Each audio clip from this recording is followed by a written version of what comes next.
My kids got me an Apple Watch for Christmas. And my son, and I guess my kids and my wife, I'm not really sure how it went down. Interesting was I actually bought Apple Watches for my kids, 3 of them. I'm never really involved in Christmas shopping. I haven't been in years. But this year with the granddaughters and blah, blah, blah, I felt the need to do something. So I bought something for everybody in the house. And I really enjoyed it. I mean, I do as I got older understand the whole idea of it's better to give than to receive. You know what I mean? I felt good getting things for other people. And I bought some interesting things. Like I got my kids Apple Watches. They're adults, and they got me the best one, obviously.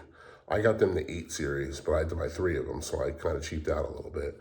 But they can do the ECG on theirs and checks their oxygen level and their heart rate, and it does all that Apple Health stuff on your phone, which is pretty neat, But it's a little bit invasive, if I'm being honest,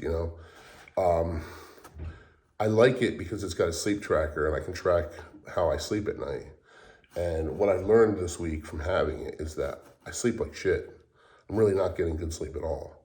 Last night I had like 40 minutes at most of deep sleep. I have a fair amount of core sleep, but I'm up through the night like 30 times. I don't know if that's accurate. I'd like to maybe see other people's sleep data and see what they're doing, you know what I mean? But to me, 40 minutes of deep sleep just isn't enough. I get a fair amount of core sleep, but I wake up a lot. So it's cool to have that, you know what I mean, and see what we can do and change in our daily lives to maybe impact our sleep schedule and get better sleep. So it's kind of neat for that. But because of my sleep schedule and some reason I'm up at night. I wake up at about 3 a.m. every night. I'm up until like 4 or 4:30, and the watch knows I'm awake, evidently. It's keeping tabs on me. And that bitch tells me to get up at 4 o'clock in the morning every morning. I don't mean an alarm. It like nudges me and says, time to stand. Like at 4 a.m., time to stand? Who does this watch think it is? I've also learned this week, I'm a contractor, I'm in construction, a lot of power tools. Today, working on a job using a circular saw and a plunge cutter and a sawzall and doing some different things. We're renovating a bathroom. My watch don't like the environment. It's telling me the environment is bad for my ears. The decibel range is too high. I'm causing damage. That's what you need. You need to wear a device So it's telling me that I'm damaging my ears. It's telling me when it's time to stand. It's telling me that I sleep like shit. It's constantly reminding me all day long of my ring things, like that I have, like it's never too late. Even right now, like I'm sure it's gonna go off in a little while and tell me that there's still time to burn the rest of these calories and get the rest of my steps in. Like it's really goddamn pushy. You know what I mean? Like I already have low self-esteem. I don't need, like I have low self-esteem. I struggle to feel good about myself in general. I'm already an obese, like middle-aged man, and now I'm failing this watch every day. Every minute of the day, I'm failing this watch. I'm not doing any of the things that it tells me. It's completely disappointed in my actions. But I'm thankful for the technology, of course. I guess better to know than to not know. I like to check my blood oxygen level because of my breathing problem and whatnot. But yeah, like I don't need to be reminded constantly of what a failure I am. Jesus. But I mean, I'm just poking fun at it. Obviously, I wouldn't. I would recommend having one though. Who knows what they're going to come out with? The way that this thing is getting tied into your health, I can't imagine where this thing's going to go. Probably eventually they'll have like a mini defibrillator on it, and you could just take it off and put it on your heart and shock yourself back to life. Hopefully. I saw today. NPR put out an article that said that America is desperate for tradesmen and tradeswomen. Desperate. You hear that?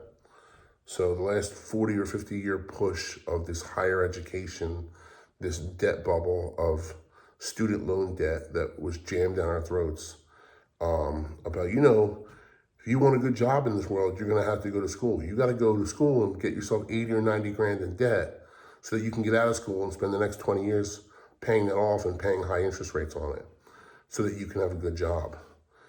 And then they found out many years too late that, guess what? There's not that many good jobs out there like that. And everybody's still starting off at an entry-level position. And the vast majority of the people that come out of college aren't even doing the thing that they went to college for, you know? Whole lot of philosophy majors working as bartenders and, you know, in restaurants and whatnot. But evidently, plumbers and carpenters are the two of the highest trades in demand. And I am a carpenter. That's what we do. We do all sorts of carpentry, trim carpentry, framing carpentry, furniture carpentry. We renovate houses, do additions, kitchens and bathrooms, decks, all kinds of stuff. And I'm in a pretty good high income area where people have disposable income. So we knock on wood, we never really slow down. And we're busy as can be right now, being that it's like the January 6th or something like that. Oh shit, January 6th. Huh. No insurrection today, right? But yeah, we're busy as hell, and our busy season doesn't even start until, I mean, for me, because we do a lot of renovations and small jobs, our busy season starts in March.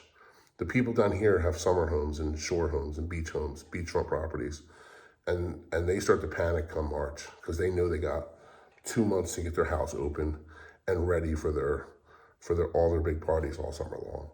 And and they're willing to spend, so it's great. It's great news for us. So I need to clean up our schedule by March. And we got a lot to do right now because I think we're just going to go back to back, basically quarters, like record quarters for us. So I feel good about it.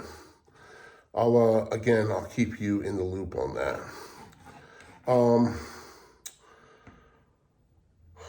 What was I going to talk about? I'm going to tell you just a quick funny joke, I guess, or something.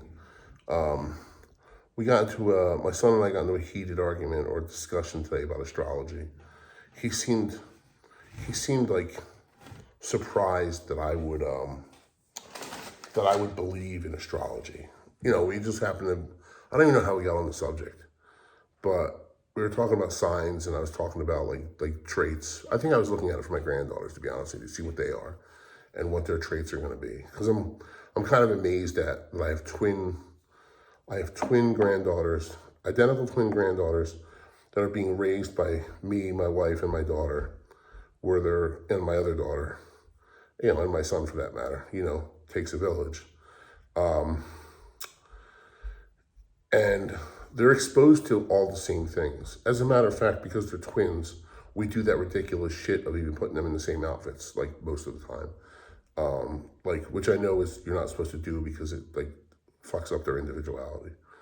But they're in and of their own right.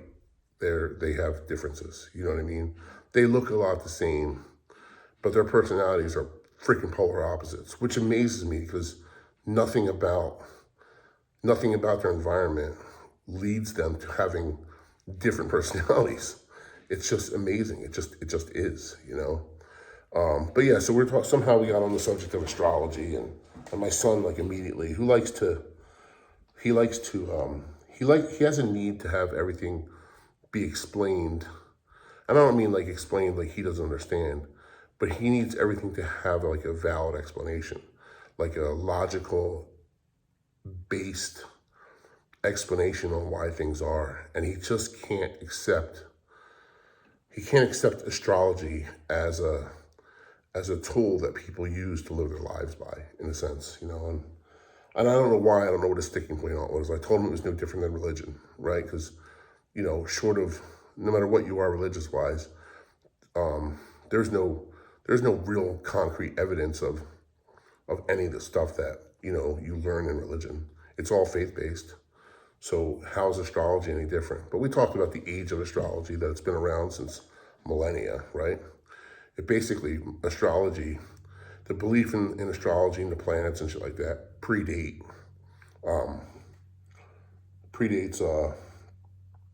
civilization, our civilization, and our recorded history. I know that the Mayans were big into it. The Egyptians were big into it. The Eskimos, whatever they are, those native people were into it. And I know that there's groups of Aborigines and people in South America in the Amazon, that were cut off from all humanity, all had astrological based religions, more or less, So that came from somewhere. So like we're having this conversation and he's like, he leaves to go to the gym. He's very dedicated, goes to the gym all the time. And I was cooking dinner at the time and I just sent him a couple things. I sent him a thing about the Egyptians. I sent him a thing about the Mayans. And I think he was just sitting in the parking lot, like doing some research on it. Cause he has a need. He has a need for it to be rational and make sense and have logic behind it, which I have the same thing and I understand, but somehow the whole philosophy of astrology escapes my need to be able to explain it away.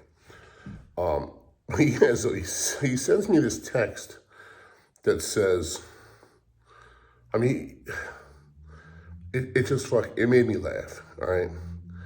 He sends me this text that says, yo, I just subscribed to an app and it told me that Jupiter's making me weaker Monday to Friday this week.